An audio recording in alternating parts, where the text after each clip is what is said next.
I come from a very colorful culture. Many of my clients who are POC or not, like, they come from very colorful cultures themselves, whether they're immigrants or children of immigrants or whatever. But they've kind of been forced to like subdue that and like kind of suppress that to fit into certain environments, right? But I want them to bring that out in their shoots because that's, your culture and your background is part of who you are and it's part of your story. It's your strength. Let's bring that in.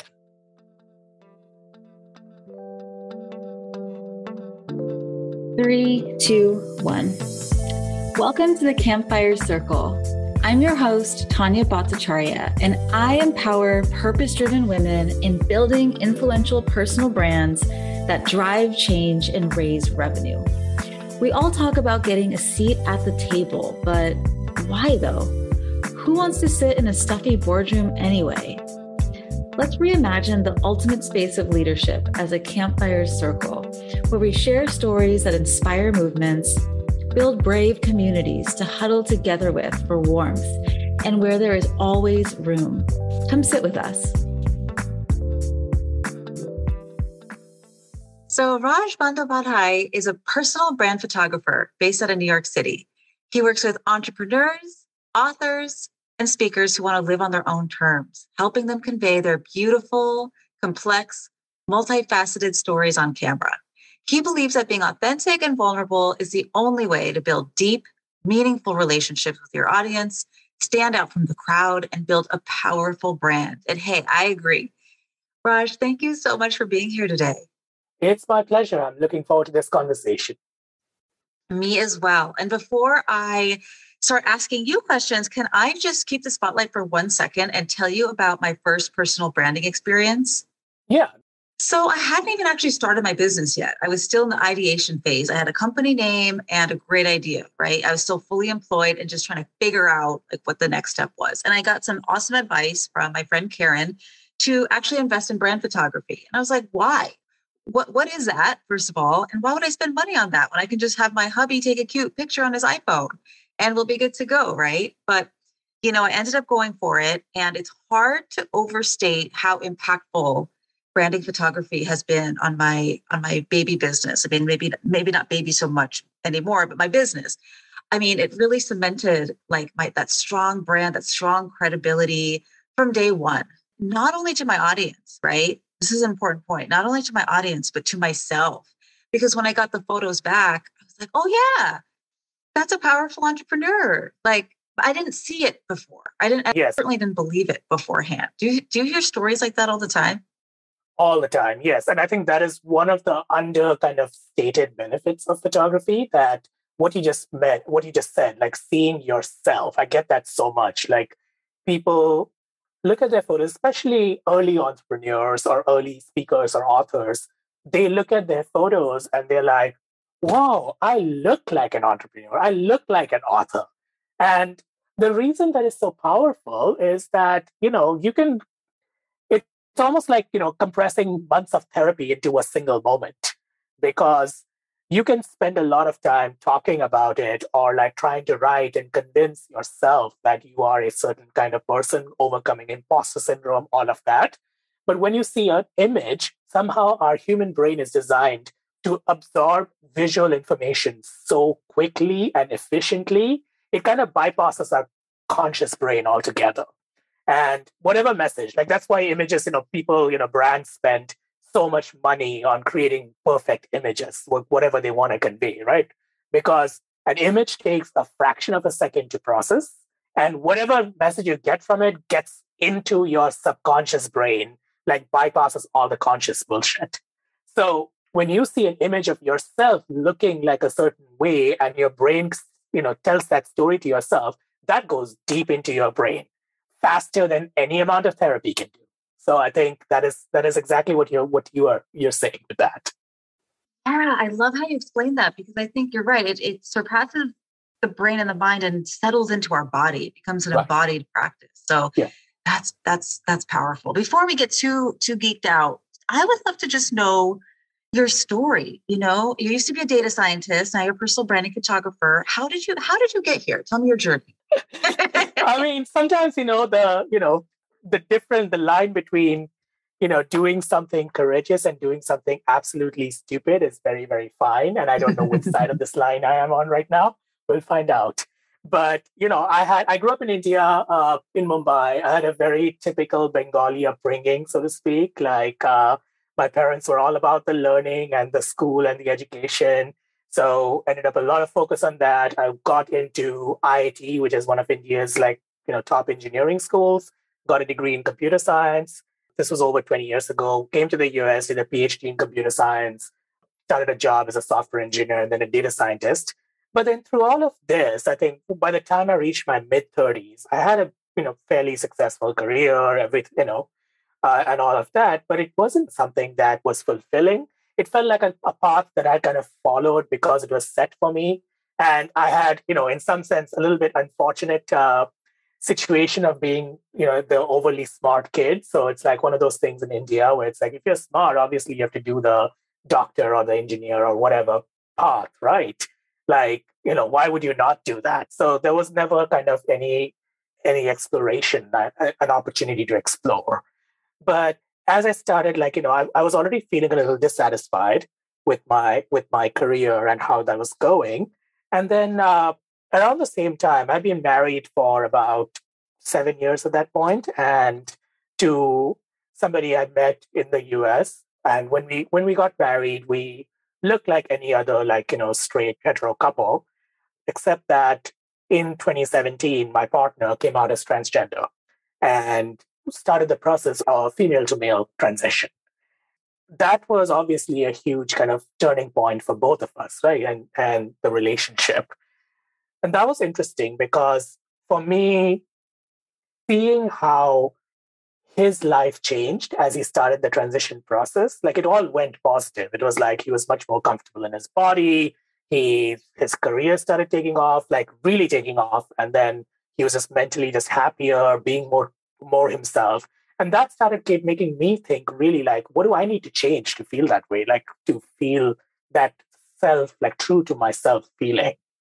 To me, like I already had a hobby. Photography was already a hobby. Like it was actually a pretty kind of serious hobby at that point. My friends knew I was a good photographer. I was taking headshots and like people were using my photos as profile pictures.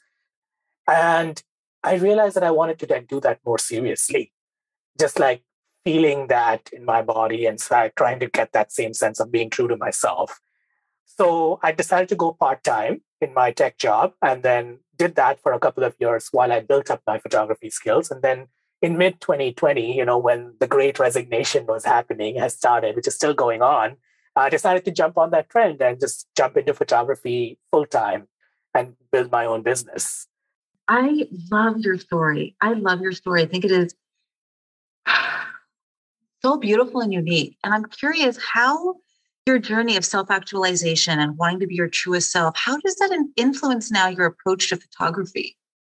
Yeah, that's definitely what I bring to photography, right? Like there's a little bit of a story behind that too.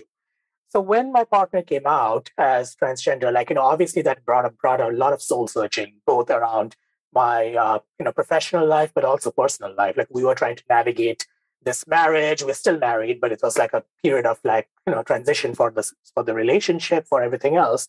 So at that time, I did a training course to become a sex and relationship coach, because that partly it was just a way for me to process this whole kind of transition and understanding what was going on and what I wanted out of my own relationship and marriage.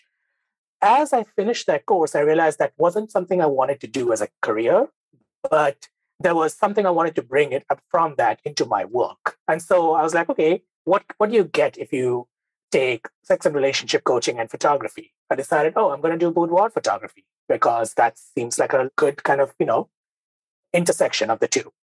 So I started with that as the idea for my genre, I started building up my business around that.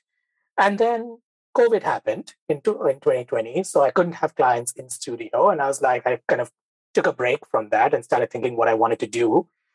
I realized that there was something about that what didn't quite satisfy me and quite work for me.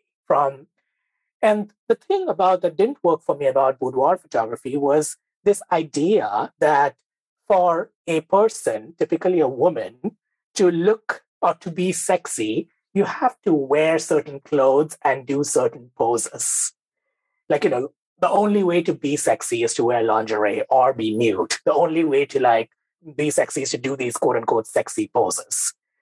And that didn't feel true to me because people are very, very different. And when you ask people, if you go around, and I encourage you to do that experiment, ask your friends, whatever, what makes them feel sexy in their bodies, it is going to be different for every person. And most of them will not necessarily say like lingerie or like whatever. Like, for some people, sexy might be wearing like a perfectly fitted pair of jeans. Or some people, it might be, sitting in a bathtub. And so this idea that you're putting people into a box and then deciding that is what sexy is, didn't feel right to me. Again, going back to like the idea that I wanted to capture something more authentic about people. And so I started looking at branding, partly because that was one of the kinds of shoots I could do outdoors during COVID. So I started doing these branding shoots, and I realized that was, I really enjoyed that because that gave me a way to like really dive into people's stories and really kind of bring something authentic out. So for me, like, when I approach branding, I want to make it very different. What I don't like about branding right now, the personal branding photography space right now, is the whole kind of Instagram aesthetic. And what I mean by that is like everything has to be either pastel or has to be some combination of pastel, perfect, and positive. Like, I don't like that. Like, we are trying to build a real connection with your audience. You as an entrepreneur, you're trying to build a real connection with your audience. So if everyone around you is, on Instagram or whatever, looks perfect and always positive and has the same aesthetic, then A, how are you going to stand out? And B, where is the connection? Connection comes when we are vulnerable. Connection comes when we are real, when we show something that's true, right? So what I want to capture about my clients is their story. And what I bring from my life is my own journey. So my own journey is to like be my own authentic self and find something true to myself is something I encourage my clients to do. And I have a process, like my process kind of helps kind of uncover like what is that true kind of core that they want to convey and how do we show that visually. I love this so much. There's so many journeys that we can take right now. I'm having a hard time deciding which question to ask you next. Right. But I love how you started talking about the boudoir photography and your experience there, and you're disrupting the idea of what sexy is. And so I think in a way you're very much a disruptor in the personal branding space, but it's not just in the Instagram tendencies, I'll say, but it's also the idea of what is professional. Right? Yeah. Because I think a lot of people, when they think of branding photography, it's like, okay, let me set up with my laptop in the coffee shop. Let me take a couple pictures with my cell phone, like doing all of the professional, quote unquote, professional things. And I know that that's what I did when I first started. Yeah. So I have a lot of pictures of me looking like really jubilant with my laptop, which is not authentic. It's the new woman. It's the new women laughing with salad. Yeah. Women laughing with laptops. Yes, or phones. That is it. So you have a lot of disruptive energy, which is amazing. Are there any methods that you were initially taught that you are, throwing by the wayside to really show women in their true, authentic, professional, quote unquote self? Like, how do you disrupt traditional brand photography? Yeah. So there's so many things around there. Like I'm going back to when I started learning photography seriously. It was mostly taking online courses, going to workshops with well-known photographers and stuff. And there's a lot of stuff that's taught there that's kind of very almost toxic, I would say. Mm-hmm. Like one idea, for example, is thinking about bodies. Like for example, the one thing that I was taught in, like, I remember taking this posing class very early on. And the idea that behind the posing class, the instructor pretty much said it flat out was that, like, no matter who you're shooting, you want to make them look skinnier. That is the 100% the main principle of posing. And then he gave, they gave this there was this like guide of like 120 poses or something that, a lot of beginner photographers use those kinds of guides. And then the idea was like, for any kind of body. And I was like, wait, like all the all the models in this posing guide are like basically super skinny professional models. So how does this apply to any body? And then the way to think about it is that the more an actual person's body deviates from that conventional body type, the fewer poses you can actually use. So by the time you get to somebody who's like a regular curvy woman, you can probably use like 10 of those 120 poses because it doesn't fit into like, making them look more flattering or skinny or whatever. So that's one thing that I don't buy at all, right? In terms of posing. The other thing I don't buy is that every professional photo or branding photo has to be like positive. And because I think we have a culture of like toxic positivity in branding, like everything has to look perfect. You have to always look happy. You can never talk about the hard stuff or the difficult stuff, never show any kind of like quote unquote challenging emotion like anger or sadness or frustration. And I don't buy that. Like most of my clients, I encourage them and I help them express some of that for two reasons. One is that I found that if you think of a photo session as almost like a therapeutic session, right? You're like really kind of diving into something that's deep into yourself. So having some kind of release of like sadness or anger actually helps you get to the fun stuff, get relaxed, get to the joy or the confidence or whatever. Like it's a lot less posed and a lot less like awkward once you've been able to release some of those things, especially for women, because women are so kind of discouraged from expressing certain emotions. Like, you're allowed to cry, you're not allowed to be angry. I encourage some of those emotions. So having that release often helps you get to a place of much more relaxed, authentic expression. That's number one. Number two is that I actually want to show those emotions. What does it look like when you're frustrated? What does it look like when you're sad? What does it look like when you're angry? Why? Because you're probably encountering that in your real life. Your clients are encountering that in your real life. So why shouldn't you talk about it? Right? If you are a branding coach and you're talking about, talking to clients who are starting their own businesses, yes, you want to talk about what it feels like when you're frustrated and how to deal with that. So why not show that? What does it feel like when you're sad? What does it feel like when you get angry at something, whatever? So I think that leads to a much wider variety of emotion that is much more richer and authentic and vulnerable and brings a much more deeper level of connection with the audience. So I want to throw this idea completely out that you only have to like smile for a camera. The other thing around the professional photography convention I want to throw out that I have been is the idea of how you need to look and wear. Like many of my clients, especially women I typically end up working a lot with women who are in their late 30s and 40s and above. And they are very, very successful in whatever they have done before. And now they're transitioning to something else or building their own brand or whatever. But they've spent their life looking, putting themselves in like these corporate gray suits and not being really able to express themselves, like being in touch with like their feminine side because they have had to succeed in this very masculine world. And I want to bring out the idea that you can, like the biggest request I get from them when they talk to me about what kind of photos they want is, I want to look confident, but still look feminine. Mm. Let's unpack that a bit. Like there's so many assumptions that are going into that, right? The idea that you can only look confident in a certain way and you can't look confident while looking feminine at the same time. Where do those assumptions come from and why? That is bullshit, right? There's so many, just like there's so many ways of being sexy, there are many, many ways of being confident. Why are we just kind of attached this one idea of like confidence just has to be wearing a gray suit and doing some kind of stupid power pose? Or this hand folded or whatever, like you see in headshots. Why? Right. So that's an assumption that I also want to throw out. Like, I want to capture what it looks like for you to feel confident. Like, you might look confident if you're wearing, like, I know your photos are amazing. I've seen them on your website, and you look so confident wearing like a bright yellow dress and just kind of like walking around. Right.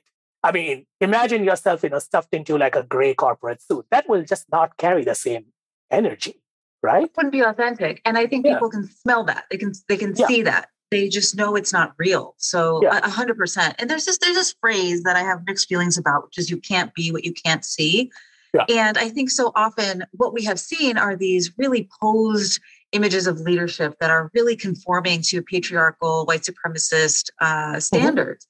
And Yeah. so this is really kind of I don't want to say this is like a revolutionary act, is creating these photos and images of ourselves so we can be what we can't see, but we are creating those images color for is us. a big part of that. I come from a very colorful culture. Many of my clients who are POC or not, they come from very colorful cultures themselves, whether they're immigrants or children of immigrants or whatever. But they've kind of been forced to subdue that and kind of suppress that to fit into certain environments, right?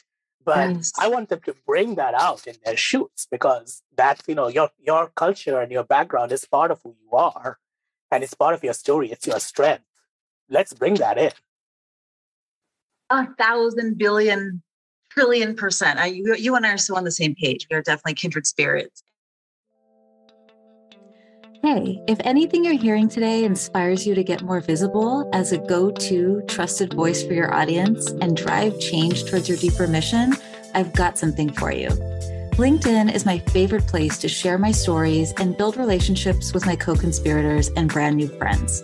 So I put together a free resource with 14 prompts to create your next post on LinkedIn. Take all the guesswork out of what to say and just start building your impact and influence. Be sure to tag me in your post so I can come by, cheer you on, and amplify your message.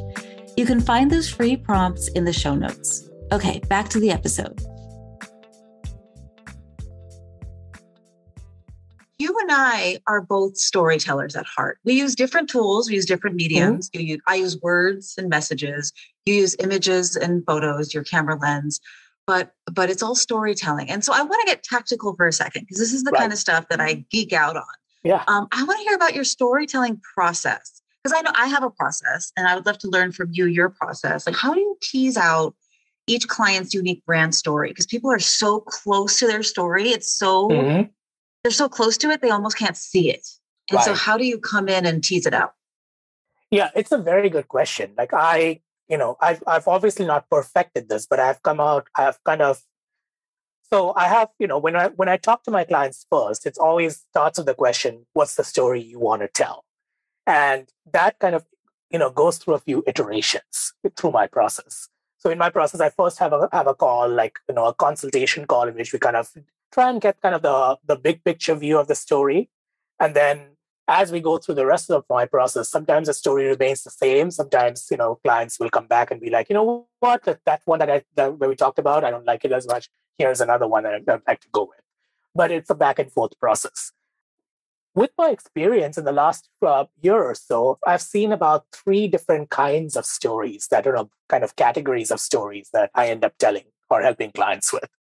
So one example is talking about your own story or something about your own life journey. For example, I had a client who was a very successful entrepreneur, like a Fortune, 30 under 30 award or whatever, one of those big ones, all of that. And then in her late 20s, she just burned out and had some kind of, went through this transformational journey. And now she's a coach, a business coach for women entrepreneurs. So this is a story arc that's a really wonderful story arc that makes it very, very interesting and unique. And what we decided was we wanted to capture the emotional journey of that story. What did it feel like to be a successful entrepreneur who wasn't fulfilled? What did it feel like to get burned out? What did burnout look like for you? What did that transformational journey look like for you? What helped you in that transformation? Then what does today look like for you? What is your life? And once we start thinking about that emotional journey, we start thinking about what are the various physical and visual components that will capture each stage of that journey. For this person, burnout looked like surrounded by a bunch of business books and having kind of lying on the ground with her eyes closed, surrounded by a bunch of business books, looking absolutely kind of lost. So that was kind of an expression of burnout for her. For her, transformation, her transformation was enabled by going back to finding her artist as a talent for drawing that she had given up as she got busy with her corporate career. So now she's picked up art again, and that helped her like, find that true self for her. So we captured pictures of her like drawing and sketching and doing her art. Then so various other like things like that. So once we have the emotional arc, we can start putting in like what are the visual components to capture it. And the point there is that the fun thing there is like, regardless of, you may not be the only person in that story. There may be 100 people who have had those corporate transitions, but the specifics of what that looks like are different for each person. And that makes the photos unique for each person. That's one kind of story, like just capturing your own story. The second kind of story that often comes up is, what does it look like for somebody to work with you?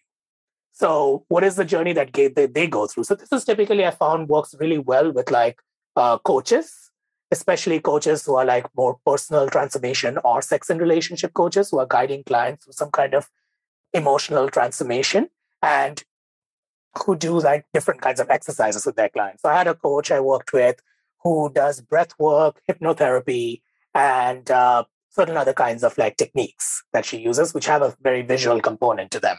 Like one of the techniques is basically encouraging her clients.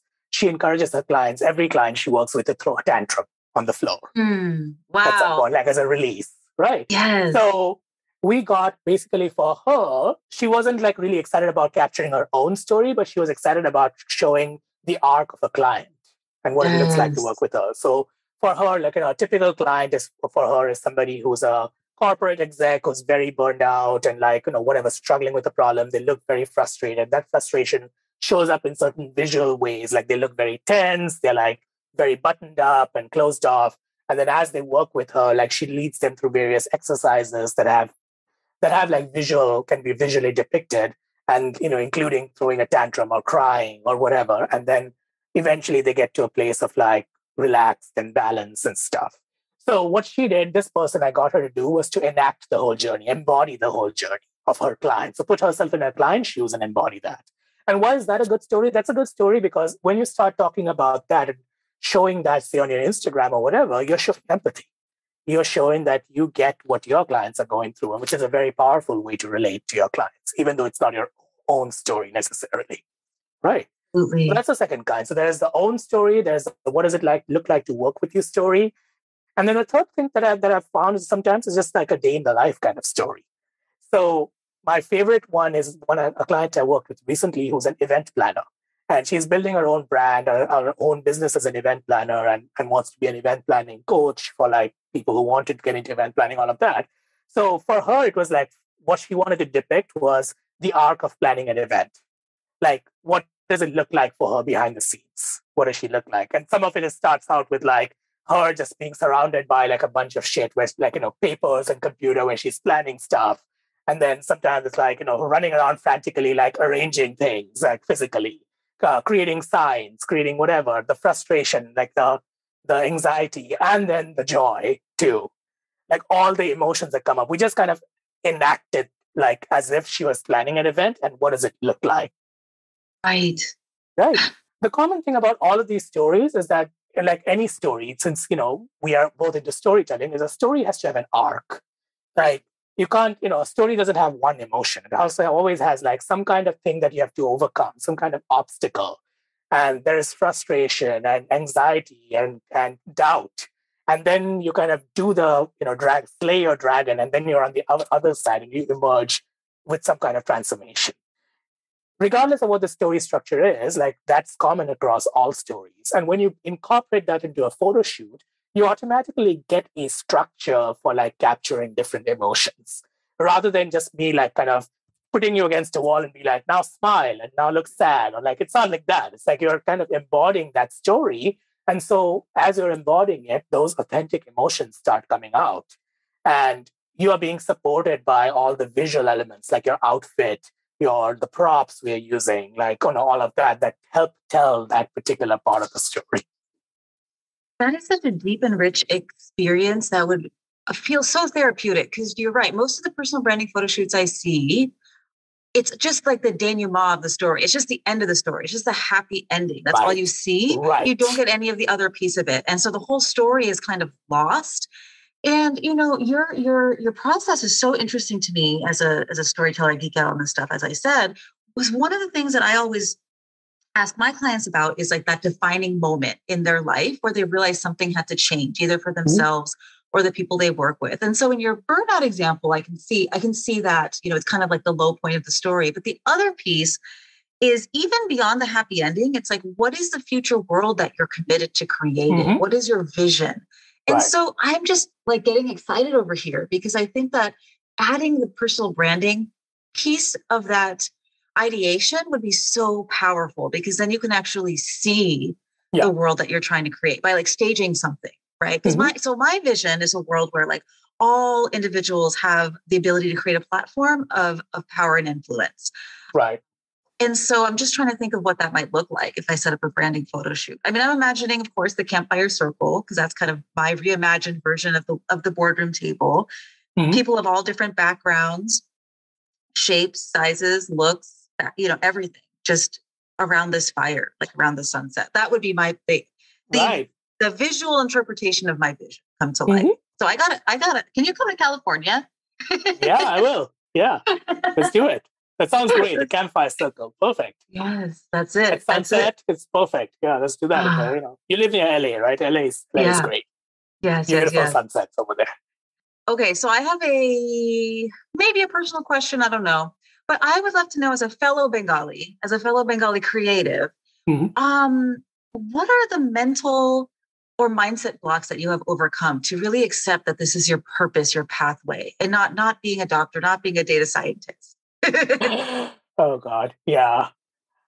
That's such a good question. I think, growing up Bengali in India meant that, there's two sides to it. One side is the fact that, if you're growing up in a middle-class Bengali family, it's all about, you got to go to school, you got to do well in school, you got to, become the doctor, engineer, all of that. There is an emphasis on professions that are respectable, that are intellectual, and that have high security, which makes sense.